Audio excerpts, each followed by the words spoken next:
Bonjour et bienvenue sur la chaîne des Fous de Normandie.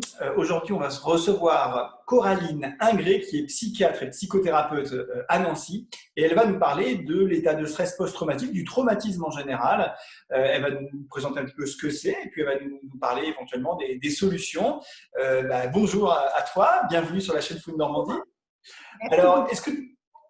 est-ce que tu peux te présenter? Oui, alors moi, je suis Coraline Ingré, je suis psychiatre, je suis aussi psychothérapeute, je fais de l'hypnothérapie, des mouvements oculaires et je travaille en psychiatrie dans un centre ambulatoire et aussi en neurologie où je vois des patients qui ont des troubles d'allure neurologique, des crises qui ressemblent à de l'épilepsie, des tremblements, des choses qui ressemblent à un Parkinson et qui n'en sont pas et qui sont en fait la plupart du temps dues à des troubles post-traumatiques. Et à ce moment-là, c'est le corps qui en parle d'une certaine manière. Donc voilà un peu ce que je fais. Et D'accord. Et alors, de voilà. quoi tu vas nous parler aujourd'hui alors? Alors j'ai envie de vous parler de ce livre que j'ai écrit avec le professeur Wissam El Hadj, qui est un prof de psychiatrie à Tours, et avec un illustrateur qui est un jeune psychiatre de Nancy, qui est psychiatre et illustrateur, Mathieu Desarméniens.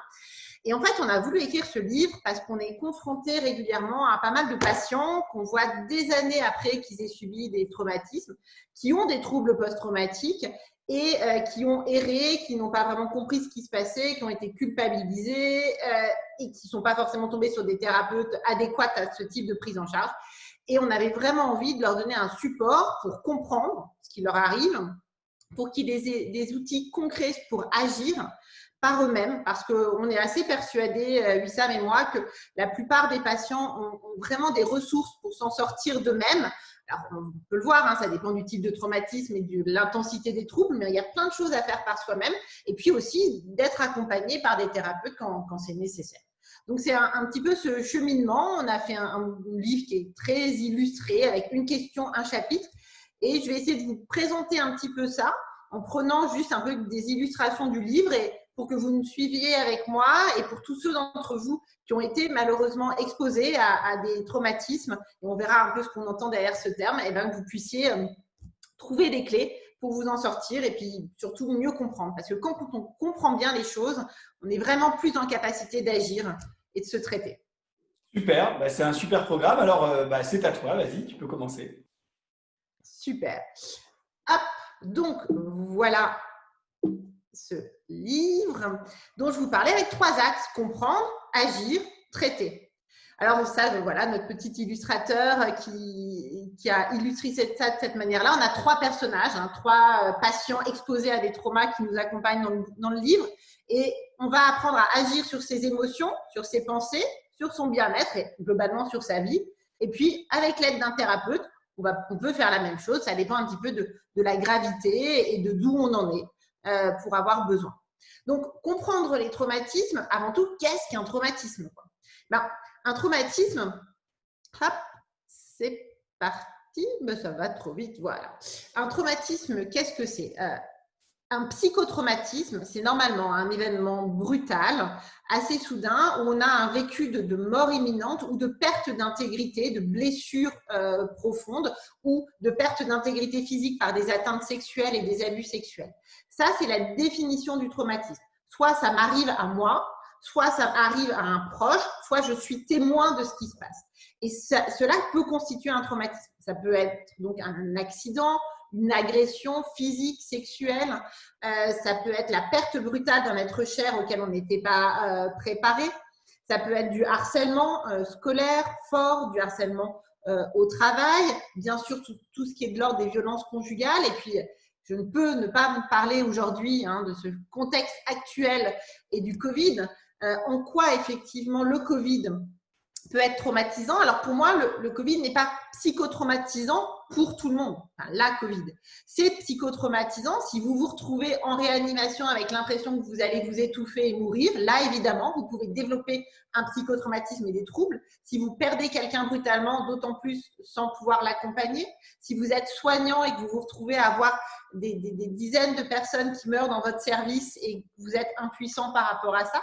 Et puis aussi, malheureusement, pendant le dernier confinement, et nous y voilà dans quelques heures sur ce nouveau, on se retrouve à avoir été plus peut-être victime de violences conjugales. Et ça aussi, évidemment, c'est des formes de traumatisme importantes. Et parfois, cette situation d'anxiété majeure, de peur qu'on a pour nos proches, pour tout le monde, de cette infection totalement insaisissable, amène des résurgences de traumatismes anciens, d'insécurité, de maltraitance petits ou de choses qu'on a vécues dans un contexte d'insécurité, et ça peut venir favoriser, développer des troubles post-traumatiques. Ok. Est-ce que tu penses que, sans parler là de traumatisme, est-ce que tu penses que la communication à laquelle on assiste en ce moment via les médias, mais via aussi les politiques, est anxiogène concernant le Covid?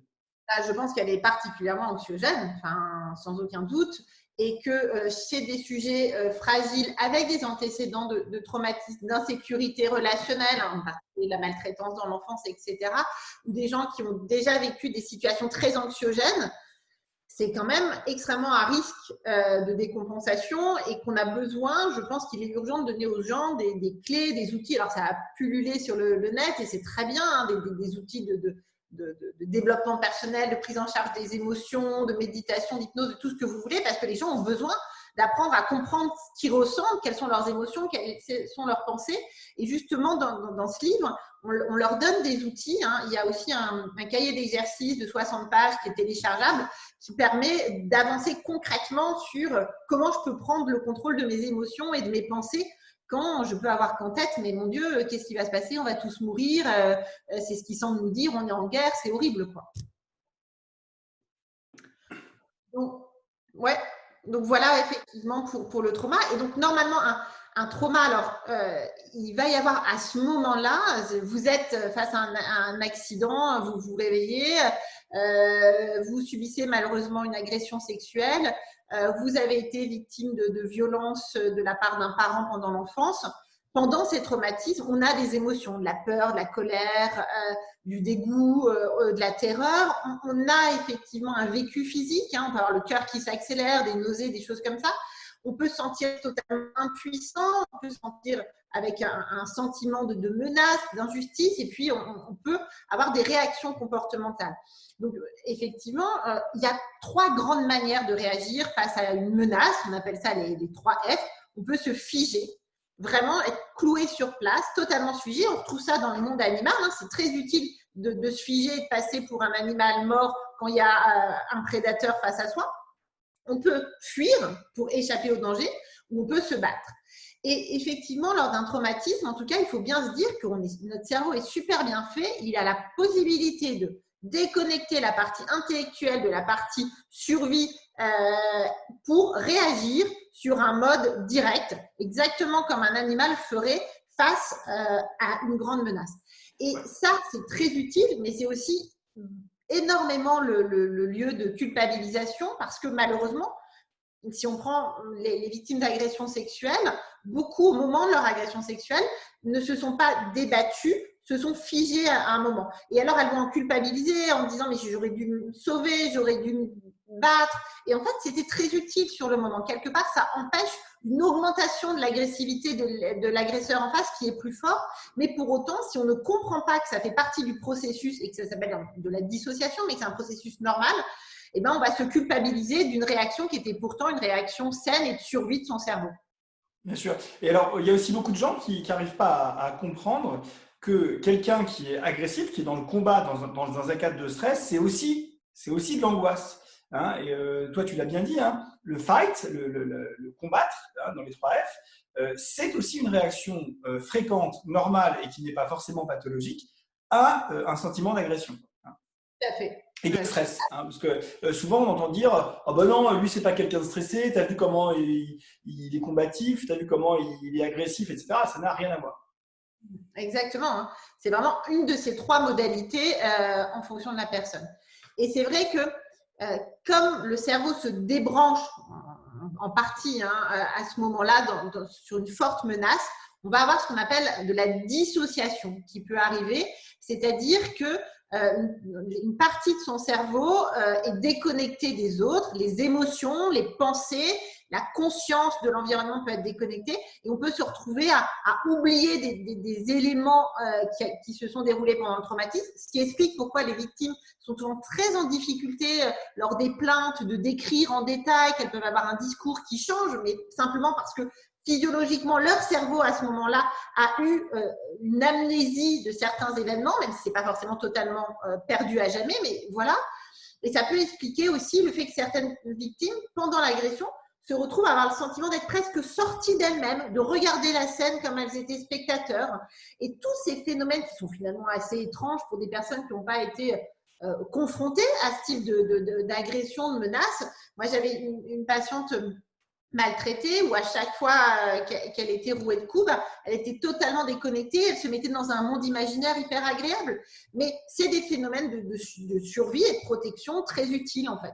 Et il faut les comprendre parce que sinon, on a soit l'impression d'avoir été fou, soit l'impression d'avoir été nul, soit se dire mais de toute façon, j'ai pas fait ce que je devais et se culpabiliser, ce qui est quand même un vrai problème.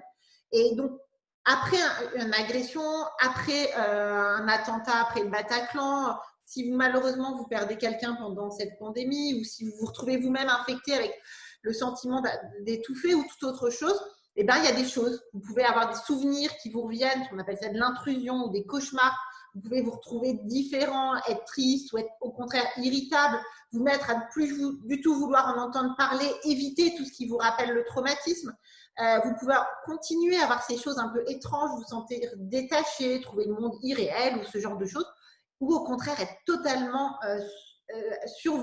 hyper réactif, totalement en hyper éveil aussi. Tout ça, c'est des signes qui sont liés au traumatisme. Ça, c'est en aigu, c'est normal. Et puis, le temps passe, et puis ça peut continuer. Et si ça se poursuit après un mois, on rentre dans ce qu'on appelle un trouble de stress post-traumatique, où on retrouve en fait ces 4 grands clusters de symptômes, hein, les intrusions, les évitements, la dissociation, c'est ce que je vous expliquais, puis cette hyper-réactivité, mais qui vont se chroniciser. Et c'est là qu'on rentre véritablement dans le trouble psychiatrique qu'on appelle le trouble de stress post-traumatique. Et il se passe réellement des choses dans son cerveau. Son cerveau est remanié de manière différente avec l'amygdale, hein, qui est la zone qui contrôle les émotions et la peur, qui est hyper activée, qui est extrêmement forte et intense. Et puis, toute la zone intellectuelle, normalement, qui contrôle, qui peut se retrouver déconnectée. Et donc, tout le traitement va être de remettre un peu de sens, de rationalité et de reconnecter, de se réassocier face au traumatisme, de travailler sur malheureusement ce qu'on rencontre nous tellement de ces personnes qui ont été victimes, qui ont été exposées à des maltraitances, à des stress, à du harcèlement, qui se retrouvent à être elles-mêmes dans la honte, dans la culpabilité, j'aurais pas dû faire ça, oh j'aurais dû faire ça, et qui se retrouvent dans des pensées totalement dysfonctionnelles. Et on le verra, il y a tellement de choses à faire là-dessus. Et puis sur ce sentiment-là, c'est un petit dessin humoristique, hein. Je vous propose de la vigilance constante. On actionne danger permanent. Ça fait 5 ans, 3 ans, 2 mois qu'est passée l'agression et pourtant vous vous retournez dans la rue à chaque pas. Pourtant, à chaque claquement de porte, vous vous ressentez comme si vous étiez de nouveau dans une situation d'agression. Ça s'explique, ça fait partie du trouble et l'important, c'est de pouvoir l'apaiser. Donc, comprendre, on a fait des petites planches un peu récapitulatives, hein.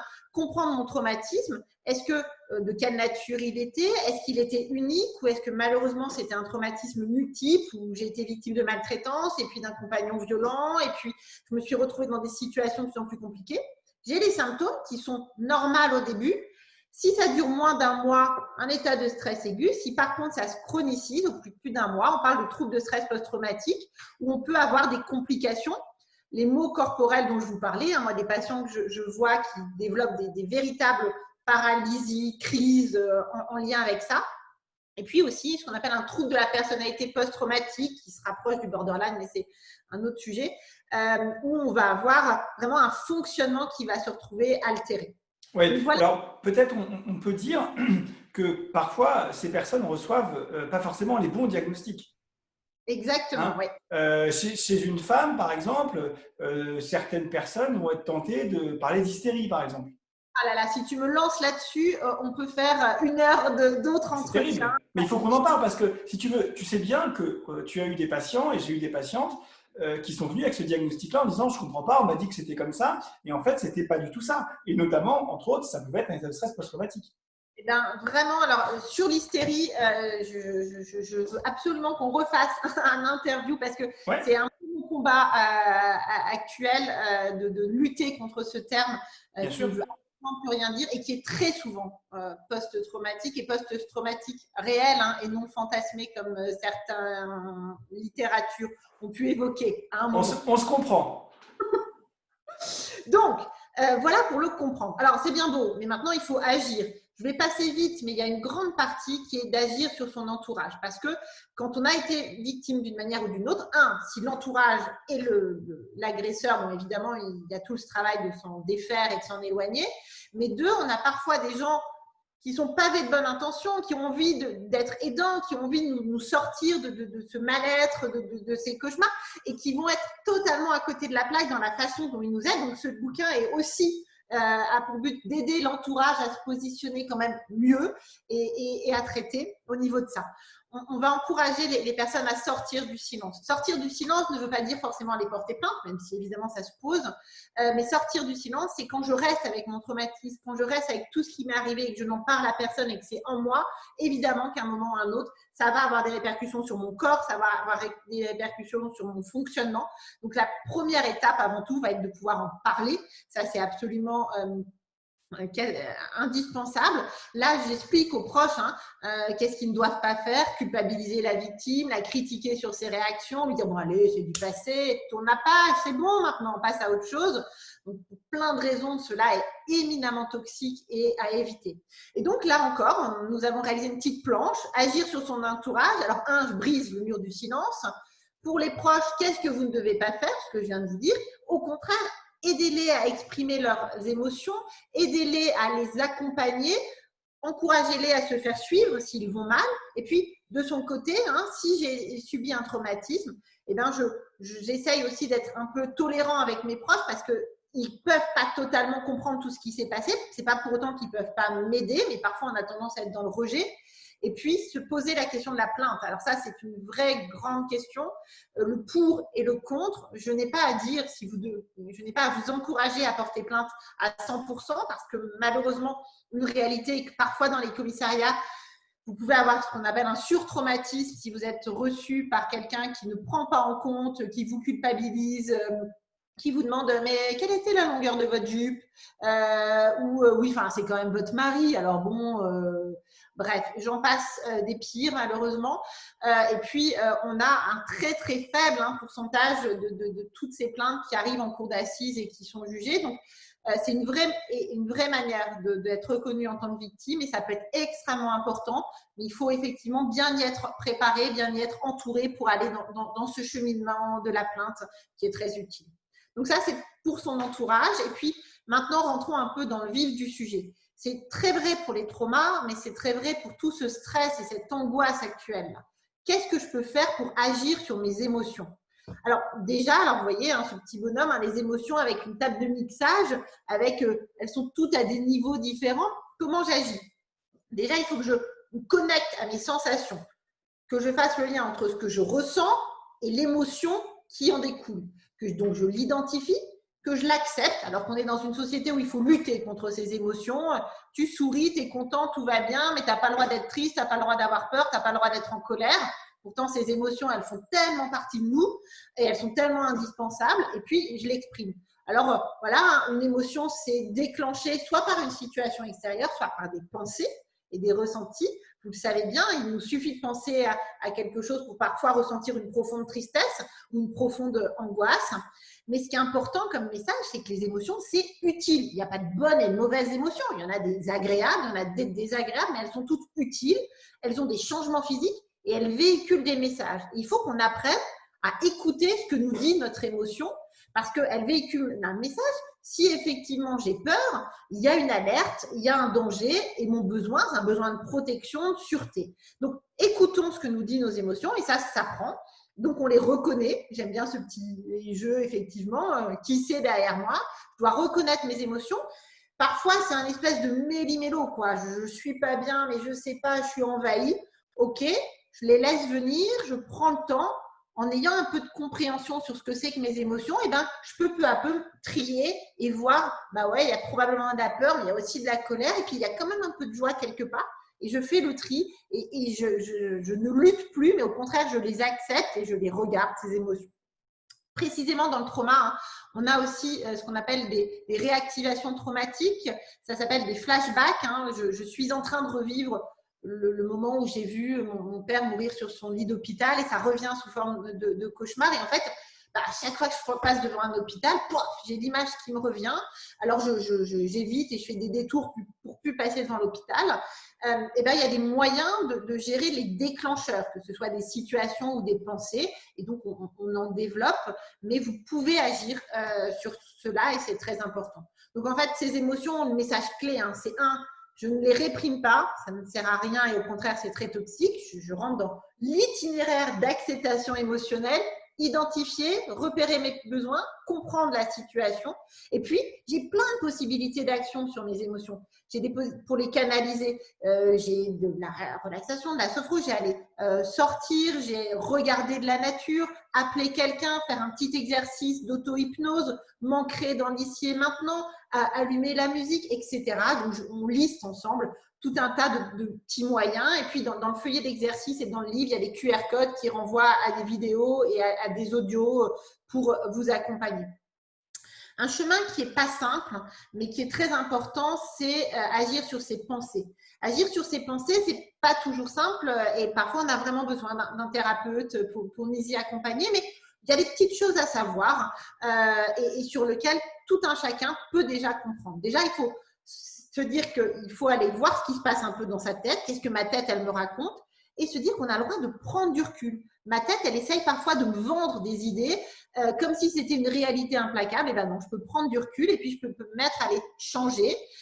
Donc, mon petit discours intérieur, mon moteur à penser, mon petit vélo à penser, vous appelez ça comme vous voulez, mais il vient déclencher ce qu'on appelle des pensées automatiques, tout un tas de phrases qui nous accompagnent. Bah oui, c'était de ma faute, j'ai pas bien fait, oh, de toute façon, ça va pas, je suis nulle. Et en fait, ces pensées, elles sont déformées par ce qu'on appelle des jumelles déformantes. On appelle ça des biais cognitifs, mais qu'importe, des jumelles déformantes qui nous font voir tout en noir et blanc ou qui me font surgénéraliser à partir de choses. Et je peux apprendre à les identifier. On donne quelques outils et descriptions. Puis en dessous, il y a des croyances de base. La croyance que peut-être j'ai pas de valeur, la croyance qu'on va m'abandonner, ce genre de choses, et ça va se dépister. Donc, ça peut se faire seul, mais c'est quand même souvent nécessaire d'être accompagné, mais on vous donne déjà tout un tas d'outils. Allez explorer mon discours par rapport au traumatisme.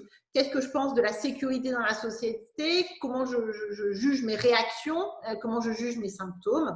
Et puis, j'adore ce schéma qui est Sherlock Holmes, qui se met à examiner la pensée et à se dire, mais je crois que c'est une pensée d'auto-accusation, on a le droit de s'en débarrasser et on n'est pas obligé d'acheter tout ce que notre cerveau, tout ce que notre petit vélo à penser cherche à nous vendre comme pensée. Et j'aime beaucoup ça, vraiment l'idée que finalement, notre tête, elle nous raconte des choses. C'est à nous de prendre le temps de se dire, est-ce que j'y adhère ou pas?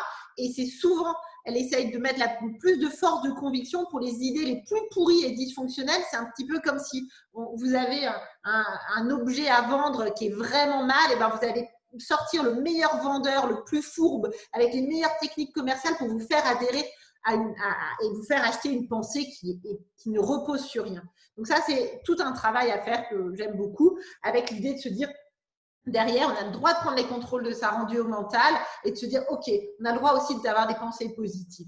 Alors, ça paraît un peu rapide comme ça, mais c'est tout un cheminement qui est décrit avec, OK, j'ai une pensée. Cette pensée négative, est-ce qu'elle découle de jumelles déformantes? Est-ce qu'elle découle d'une croyance de base? J'ai le droit de m'en distancier, de la regarder comme un nuage qui passe, de me dire que c'est que des mots finalement. J'ai le droit de la questionner, de la mettre sur le grill, un peu comme un interrogateur. Attends, tu veux me faire croire que j'ai réagi de manière totalement stupide? Mais est-ce que c'était pas plutôt lié à la dissociation et c'était quelque chose de survie? Et je l'interroge et puis on a aussi des outils pour chercher des alternatives, etc. à ces pensées. Agir sur son bien-être. Et puis parfois, dire aussi aux gens que parfois, même après analyse, eh ben, on a peut-être agi de manière stupide. Ça arrive aussi. Et c'est pas grave. Et en fait, le fait d'en avoir pris conscience permet souvent, pas toujours, mais souvent, de progresser pour éviter que ça ne revienne. C'est-à-dire que parfois, même après diagnostic, on peut se rendre compte que ce n'était pas une bonne idée. C'est pas grave, on avance. Exactement. Et puis, effectivement, c'est pas parce que j'ai réagi de manière stupide que c'est de ma faute. J'avais aussi des choses qui se passaient dans mon cerveau à ce moment-là, des mécanismes qui faisaient en sorte que les choses étaient compliquées et que je ne pouvais pas à la fois être dans la menace et réagir en mode animal, en mode protection, et à la fois avoir ma partie intellectuelle d'un cerveau très au repos qui analyse les choses. Agir sur son bien-être, vous le savez, il faut prendre soin de soi. Alors, c'est facile à dire, mais j'aime beaucoup cette image qui est de se dire, quand on ne va pas bien, quand on est soumis à des stress et d'autant plus à des traumatismes, toutes nos réserves, tout ce qui font qu'on est construit, qu'on a de la force, qu'on a de l'énergie tous les matins pour se lever, qu'on est ce qu'on est, tout ce coffre-fort, eh ben, il se trouve vidé de ses richesses parce qu'il y a ce traumatisme qui l'a mis à mal ou du stress pernicieux quotidien.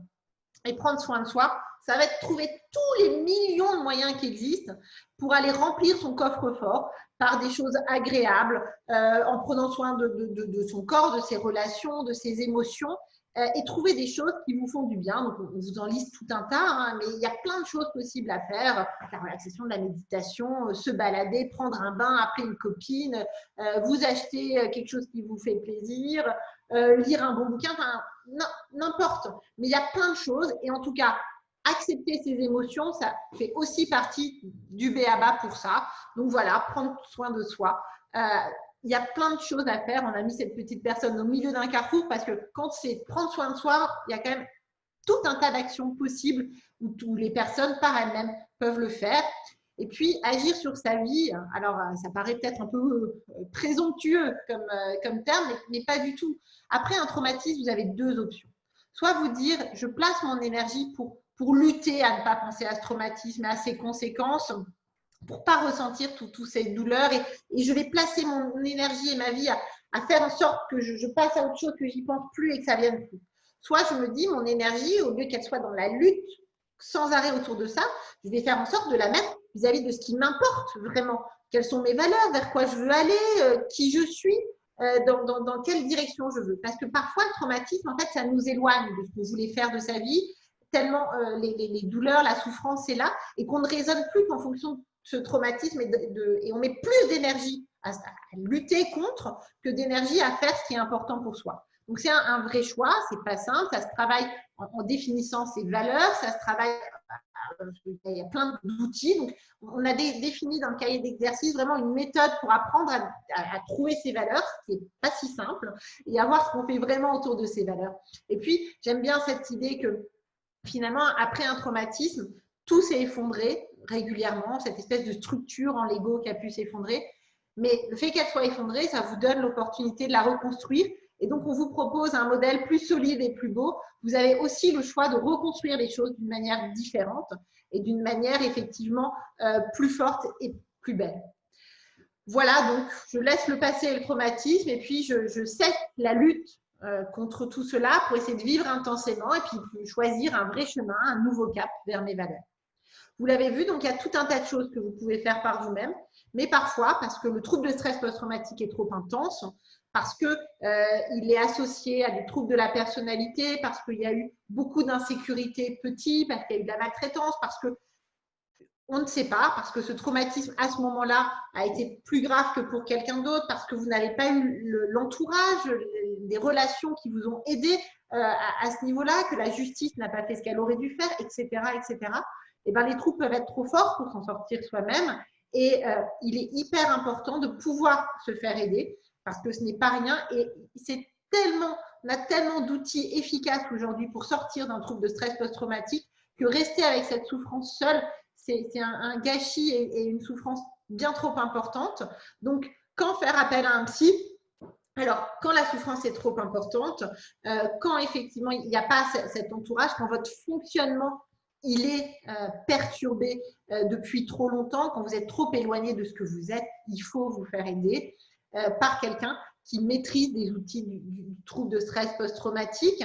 Alors là, ce n'est pas exhaustif et ça pourrait être attaquable par un certain nombre de collègues. En tout cas, les thérapies qui ont fait leur preuve d'un point de vue scientifique, c'est le MDR, donc une thérapie par des mouvements oculaires qui a largement prouvé son efficacité, les TCC, l'hypnose aussi, les thérapies d'exposition prolongée globalement, qui sont des thérapies efficaces dans le trouble de stress post-traumatique.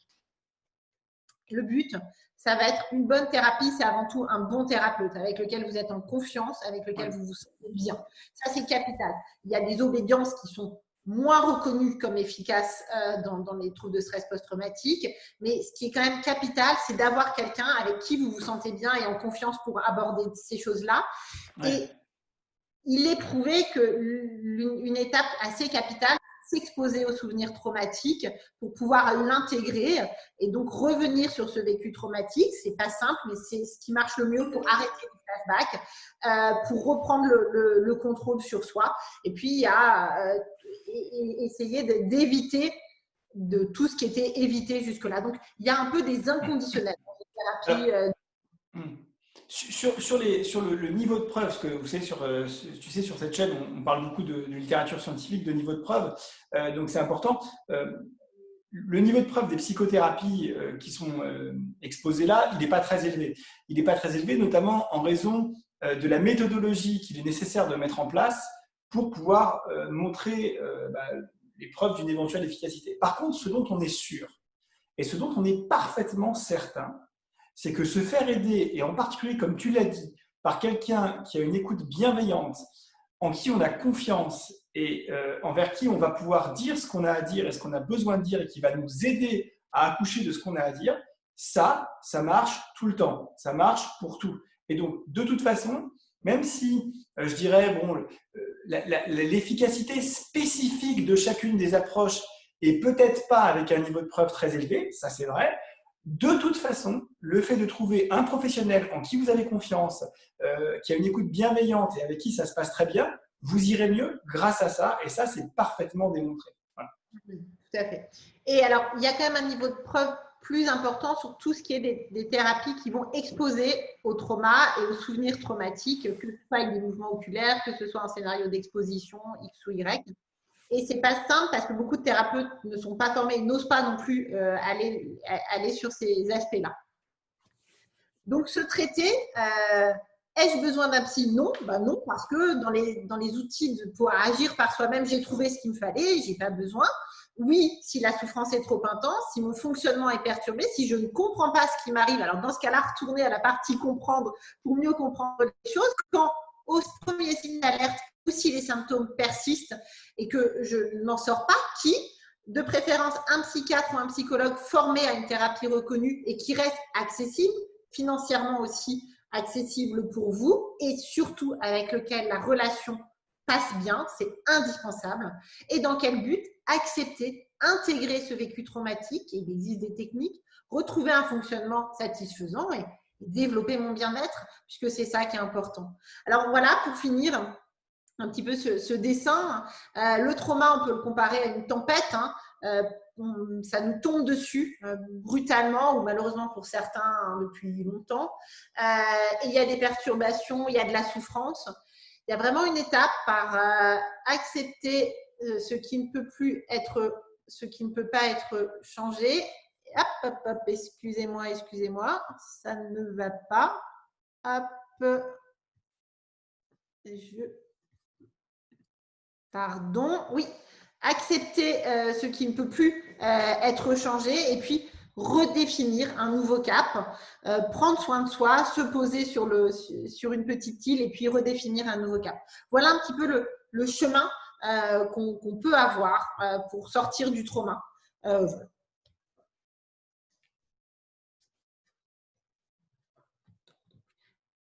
Excusez-moi, j'ai oublié de désactiver mon micro parce que j'essaie d'être discret quand tu parles, donc je désactive le micro. Voilà.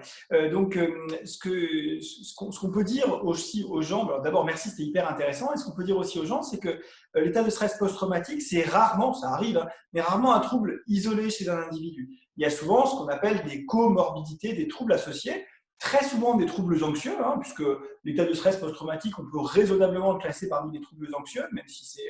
Voilà. Donc, il y a souvent des comorbidités anxieuses, un trouble anxieux généralisé, des phobies spécifiques, des attaques de panique ou autres, qui soit préexistent, soit sont aussi des conséquences d'un éventuel traumatisme. Et puis il y a aussi autres troubles psychiatriques fréquents, la dépression, le trouble bipolaire et d'autres pathologies. Et ce qu'on peut leur dire aussi à ces patients-là, c'est que c'est très bien de prendre en charge de manière spécifique son état de stress post-traumatique, mais il faut évidemment aussi prendre en charge ces autres troubles associés. Parce que souvent, oui.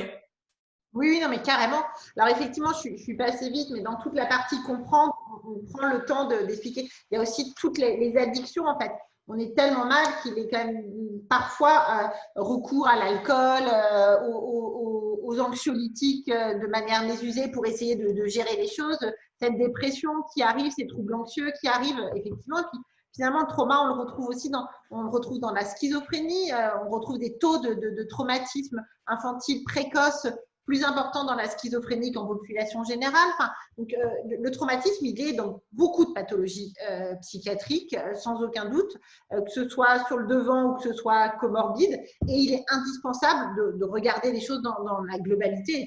Et on ne peut pas travailler sur des reviviscences, des cauchemars, de stress post-traumatique si à côté de ça, on est totalement déprimé, avec une dépression sévère. Il va d'abord prendre en charge cette dépression sévère avant de pouvoir aller traiter le syndrome de stress post-traumatique. Oui, merci beaucoup, c'est hyper important. Et ce que tu dis, hein, quand tu parles de reviviscence, que c'est la première fois que tu l'utilises, c'est quand tu parlais tout à l'heure de flashback. D'accord ? Un reviviscence, flashback, c'est un des symptômes les plus caractéristiques de stress post-traumatique, hein, qui consiste non pas à avoir un souvenir, hein, c'est pas un souvenir, c'est plus qu'un souvenir, et le terme il est très bien, reviviscence, c'est vraiment revivre cette période-là, c'est plus qu'un souvenir.